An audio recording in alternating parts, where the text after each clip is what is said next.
Halo anak-anak, apa kabarnya? Puji Tuhan, pada hari ini kita masih diberi kesempatan oleh Tuhan untuk kita memuji Tuhan. Dan kita mau belajar firman Tuhan pada hari ini. Nah, sebelumnya mari kita tunduk kepala, mari kita berdoa dulu. Bapa kami yang bertata di kerajaan surga, Allah yang begitu mengasihi kami, mengutus putramu Tuhan kami Yesus Kristus datang ke dunia untuk mati di kayu salib dan menebus segala dosa pelanggaran kami. Ampunilah segala dosa-dosa kami ya Tuhan Yesus, supaya kami layak datang untuk memuji dan menyembah-Mu dan mendengarkan firman-Mu.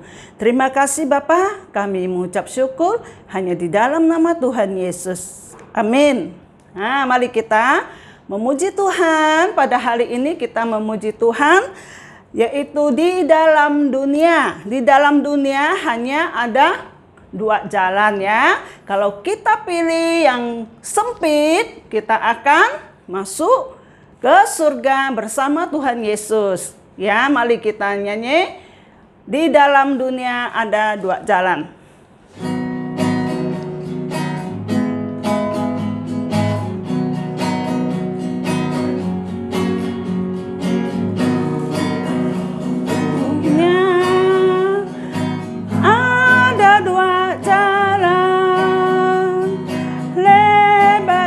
Sempit, mana kau pilih? Yang lewat api, jiwamu mati, tapi yang sempit Tuhan berkati. Cari apa di dalam dunia? Cari apa di dalam dunia sekarang? Cari dunia pasti binasa. Cari Yesus pasti selamanya.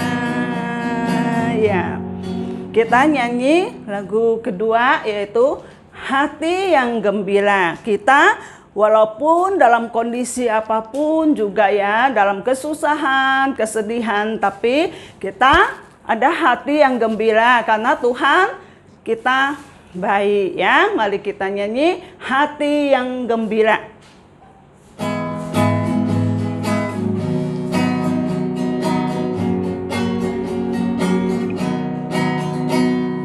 Hati yang gembira adalah obat, seperti obat hati yang senang. Tapi semangat yang patah keringkan tulang. Hati yang gembira Tuhan senang ya. Hati yang gembira setiap hari Tuhan senang ya.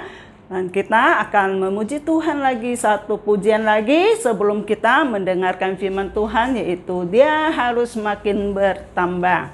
Mari.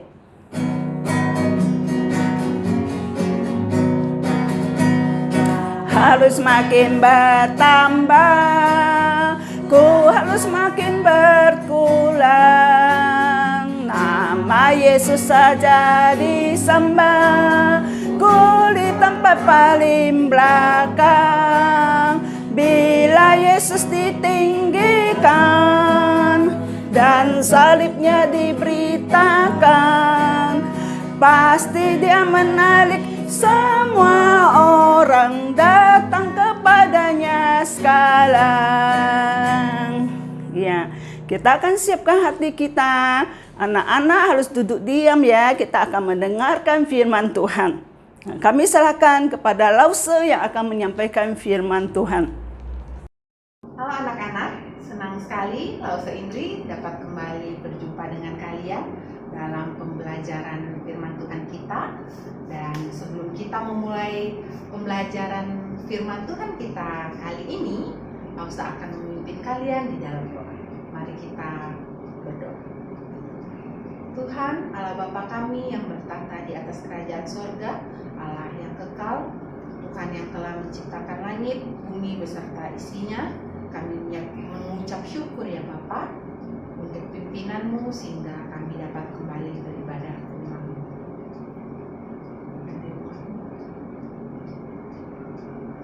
Sehingga kami dapat beribadah pada hari ini. Ya Bapa, kiranya Engkau berkati kami yang sebentar lagi akan mendengarkan dan juga akan menyampaikan firman Tuhan dengan Tuhan. Sertai dan beri hikmat juga kepandaian agar dapat mengerti firman Tuhan ini dengan baik. Tidak lupa kami juga memohon ampun atas segala dosa dan kesalahan kami. Hanya di dalam nama Tuhan Yesus kami berdoa. Oke, pembelajaran firman Tuhan kita hari ini diambil dari Injil Yohanes, pasalnya yang kedua, ayatnya yang pertama sampai yang ke-11. Anak-anak di rumah, jika sedang memegang Alkitab, dapat bersama-sama dengan Lause membuka firman Tuhan ini, Injil Yohanes pasal 2, ayat 1 sampai dengan ayat yang ke-11. Lembaga Alkitab Indonesia memberikan judul dari ayat ini dengan perkawinan di Kana. Jadi dalam Injil Yohanes pasal 2 ayat yang pertama dikatakan, pada hari yang ketiga ada perkawinan di Kana yang di Galilea dan ibu Yesus ada di situ. Yesus dan murid-muridnya diundang juga ke perkawinan itu. Jadi tradisi dari orang Yahudi atau orang Israel pada saat itu, mereka jika mengadakan pesta pernikahan atau pesta perkawinan tidak seperti kita yang hanya paling cuma beberapa jam dalam satu hari itu. Di sana tidak seperti itu. Mereka mengadakan pesta perkawinan itu minimal 7 hari lamanya. Kalian bisa bayangkan, jadi seluruh orang di kota itu dan seluruh orang yang mereka kenal mereka undang, dan pesta itu berlangsung selama minimal 7 hari lamanya. Kemudian dijelaskan pada ayat firman Tuhan di sini, kejadian ini terjadi pada hari yang ketiga dari pesta itu. Terjadi di hari yang ketiga dari pesta itu, dan Maria ibu Yesus kemungkinan adalah kerabat atau saudara dari yang mengadakan pesta pernikahan ini. Jadi ketika itu Maria datang dan Yesus dan murid-muridnya juga diundang untuk datang di pesta perkawinan di kota Kana ini. Kenapa Yesus diundang oleh mereka? Tentu saja karena yang mengadakan acara pernikahan ini atau pesta pernikahan ini mereka mengenal siapa itu Yesus. Makanya mereka mengundang Yesus dan murid-muridnya. Pelajaran pertama yang akan kita pelajari bahwa kita harus kenal siapa itu Yesus. Dan kita juga harus mengundang Tuhan Yesus di dalam setiap aspek kehidupan kita. Sehingga seluruh urusan dalam kehidupan kita itu harus kita serahkan ke dalam tangan Yesus. Jadi pelajaran pertama, kita harus kenal dan undang Yesus untuk hadir di dalam hidup kita. Ayat yang selanjutnya, ayat yang ketiga, ketika mereka kekurangan anggur, ibu Yesus berkata kepadanya, mereka kehabisan anggur. Kata Yesus kepadanya, mau apakah engkau daripadaku ibu, saatku belum tiba. Nah, tadi Lause sudah bilang, mereka mengadakan pesta perkawinan itu minimal 7 hari, 1 minggu. Dan kejadian ini, masalah ini terjadi pada hari yang ketiga pada pesta perkawinan itu. Masalah yang bisa dikatakan cukup besar. Karena apa? Anggur yang tuan rumah sediakan itu habis. Dan Maria, ibu Yesus, mengetahui bahwa yang mengadakan pesta ini, kerabatnya ini, sedang mendapat masalah. Apa masalahnya? Anggur mereka habis. Kenapa bisa menjadi masalah? Karena hal tersebut bisa membuat malu keluarga besar yang sedang mengadakan acara. Kalian bayangkan ketika pesta berlangsung, makanan minumannya habis tetapi tamu masih berdatangan. Pasti yang mengadakan acara sangat malu. Dan Ibu Yesus mengetahui hal ini, dan apa yang dia lakukan? Yang dia lakukan adalah datang meminta tolong kepada Tuhan Yesus. Nah, pelajaran kedua kita dapatkan dari sini, pelajaran kedua kita harus mengandalkan Tuhan Yesus dalam segala masalah di kehidupan kita. Baik itu masalah keluarga, masalah kesehatan, masalah sekolah kita, masalah pergaulan kita dengan teman-teman. Kita harus selalu mengandalkan Tuhan Yesus di dalam setiap permasalahan kita. Bagaimana kita mengandalkan Tuhan Yesus? Tentu saja dengan kita berdoa kepada Tuhan. Kita minta pertolongan Tuhan, semoga minta Tuhan menolong kita supaya permasalahan dalam hidup kita dapat Tuhan Yesus tolong. Yang ayat selanjutnya, tetapi Ibu Yesus berkata kepada pelayan-pelayan, apa yang dikatakannya kepadamu, perbuatlah itu. Ayat yang selanjutnya, di situ ada 6 tempayan yang disediakan untuk pembasuhan menurut adat orang Yahudi, masing-masing isinya 2-3 buyung. Yesus berkata kepada pelayan-pelayan itu, isilah tempayan-tempayan itu penuh dengan air, dan mereka pun mengisinya sampai penuh. Lalu kata Yesus kepada mereka, sekarang cedoklah dan bawalah kepada pemimpin pesta, lalu mereka pun membawanya.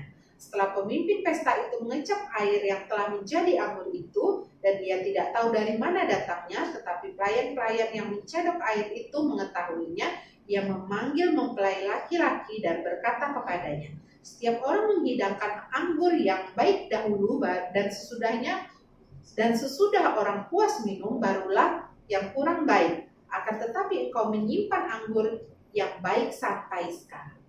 Nah, dari ayat yang barusan Lause baca, kita dapat belajar iman dari Maria, iman dari Ibu Tuhan Yesus itu, iman percayanya membuat orang lain juga percaya. Buktinya apa? Buktinya para pelayan-pelayan itu mereka melakukan apa yang Maria perintahkan. Ketika Maria bilang, apapun yang Yesus perkatakan, yang Yesus perintahkan, lakukan. Dan pelayan-pelayan itu juga melakukan apa yang Tuhan Yesus perintahkan kepada mereka. Itu mengajarkan kepada kita, iman Maria itu, iman percaya Maria juga membuat orang lain percaya kepada Tuhan Yesus. Kemudian tadi sudah kita baca bersama-sama, tempayan itu adalah tempayan untuk mencuci kaki. Jadi pada zaman itu tidak seperti sekarang, jalannya sekarang sudah rapi, bebas kotor, bebas becek. Pada zaman itu tidak ya. Pada zaman itu semua orang berjalan kaki, atau mereka mungkin pakai kuda atau pakai keledai di zaman itu, dan mereka pakai sendal. Tradisi orang Yahudi ketika mereka masuk ke rumah orang lain, mereka harus cuci kaki terlebih dahulu. Makanya di setiap rumah mereka sediakan tempayan di depan rumah untuk mencuci kaki. Nah, tempayan-tempayan inilah yang Tuhan Yesus perintahkan kepada para pelayan untuk diisi penuh dengan air. Dan ketika sudah diisi penuh, tadi firman Tuhan mengatakan Tuhan Yesus memerintahkan kepada mereka untuk mencedok air itu dan memberikannya kepada pemimpin pesta. Dan pemimpin pesta bilang apa kepada mempelai laki-laki? Wah, biasanya tuh orang menyediakan anggur yang terbaik dulu di awal-awal acara, baru anggur yang tidak baik di akhir acara. Tetapi dia memuji tuan rumah ini atau mempelai laki-laki ini masih menyediakan anggur yang terbaik sampai saat itu. Dan pelajaran yang kita dapatkan hari ini pada ayat ini adalah di mana kita harus menantikan perbuatan Tuhan Yesus di dalam kehidupan kita. Karena tadi sudah kita pelajari bersama-sama bahwa kita harus mengandalkan Tuhan Yesus dalam hidup kita. Setelah kita mengandalkan Tuhan Yesus dalam permasalahan hidup kita, kita harus menantikan Tuhan Yesus juga memecahkan masalah dalam kehidupan kita tadi yang Lausem bilang, entah itu permasalahan kesehatan, entah itu permasalahan sekolah. Kita harus menantikan bagaimana Yesus menolong kita dengan cara Yesus. Seperti yang Yesus lakukan di perkawinan di Kana ini, dia melakukan mukjizat apa? Merubah air itu menjadi air anggur yang terbaik, bahkan yang tadi pemimpin pesta bilang kan, anggur yang baik rasanya. Jadi kalau kita menantikan pertolongan dari Tuhan Yesus pasti memberikan pertolongan yang terbaik untuk masalah kita. Kemudian ayat yang ke-11, hal itu dibuat Yesus di Kana yang di Galilea sebagai yang pertama dari tanda-tandanya, dan dengan itu ia telah menyatakan kemuliaannya dan murid-muridnya percaya kepadanya. Jadi ayat 11 mengatakan dengan sangat jelas bahwa mukjizat ini adalah mukjizat pertama dari banyak mukjizat yang nanti akan Tuhan Yesus lakukan. Tujuannya adalah Tuhan Yesus ingin memuliakan Allah dan ingin membuktikan bahwa Yesus adalah Allah yang berkuasa dan dapat melakukan banyak mukjizat yang tidak bisa dilakukan oleh manusia, dan setiap manusia harus percaya kepada Tuhan Yesus. Karena melalui mukjizat-mukjizat itu kita dapat melihat bahwa Tuhan Yesus adalah Tuhan yang Maha Kuasa. Dan pelajaran yang keempat dari firman Tuhan kita hari ini adalah, ayo kita percaya kepada Tuhan Yesus. Pertanyaannya untuk kita semua, apakah kita sudah benar-benar percaya kepada Tuhan Yesus atau cuma sekedar ikut-ikutan, ikut teman? Oh, teman bilang, yuk nonton video sekolah minggu, ikut nonton. Yuk pergi gereja, ikut gereja. Yuk dengar firman Tuhan, cuma sekedar dengar. Yuk menguji firman Tuhan, hanya cuma sekedar menguji. Apakah, mari kita tanyakan kepada diri kita masing-masing, apakah kita sudah benar-benar percaya kepada Tuhan Yesus? Untuk itu, Lausem kembali mengajak kalian, ayo kita percaya kepada Tuhan Yesus. Kesimpulan kita hari ini, seperti yang kita pelajari tadi, perkawinan di Kana. Lausem membuat poin Kana, huruf K-A-N-A. K itu untuk kita kenal. Kita harus kenal siapa itu Tuhan kita, Yesus Kristus. K-nya kenal, A-nya kita harus andalkan. Kita harus andalkan Tuhan Yesus di dalam setiap aspek kehidupan kita. Setiap permasalahan di dalam hidup kita, kita harus mengandalkan Yesus. Dan yang ketiga, huruf N. Huruf N itu kita harus menantikan. Apa yang harus kita nantikan? Pertolongan Tuhan Yesus. Kita harus menantikan pertolongan Tuhan Yesus dalam setiap aspek kehidupan kita. Dan yang terakhir, huruf A. A adalah ajakan atau ayo. Ayo kita percaya, benar-benar percaya dengan lubuk jantung kita. Ayo kita percaya bahwa Tuhan Yesus adalah Tuhan dan Juru Selamat kita yang hidup. Karena dengan percaya kepada Tuhan Yesus, kita akan memperoleh keselamatan. Oke, sekian firman Tuhan kita hari ini. Semoga anak-anak di rumah dapat mengerti dan menyimpan dengan baik firman Tuhan ini, sehingga kalian dapat menjadi anak-anak Tuhan yang berkenan di lubuk jantung Tuhan. Mari kita tutup firman Tuhan ini dengan doa. Mari kita berdoa. Tuhan Allah Bapa kami yang bertata di atas kerajaan surga, kami mengucap syukur untuk firman Tuhan yang telah kami pelajari. Mohon ya Bapa, kiranya Tuhan berkati, Roh Kudus menyertai kami agar kami dapat mengerti firman ini dengan baik dan terutama dapat menjalankannya dalam kehidupan kami masing-masing. Inilah doa kami ya Bapa. Tidak lupa kami juga memohon ampun atas segala dosa dan kesalahan kami. Hanya di dalam nama Tuhan Yesus kami sudah berdoa. Oke, sampai jumpa di video kita yang akan datang.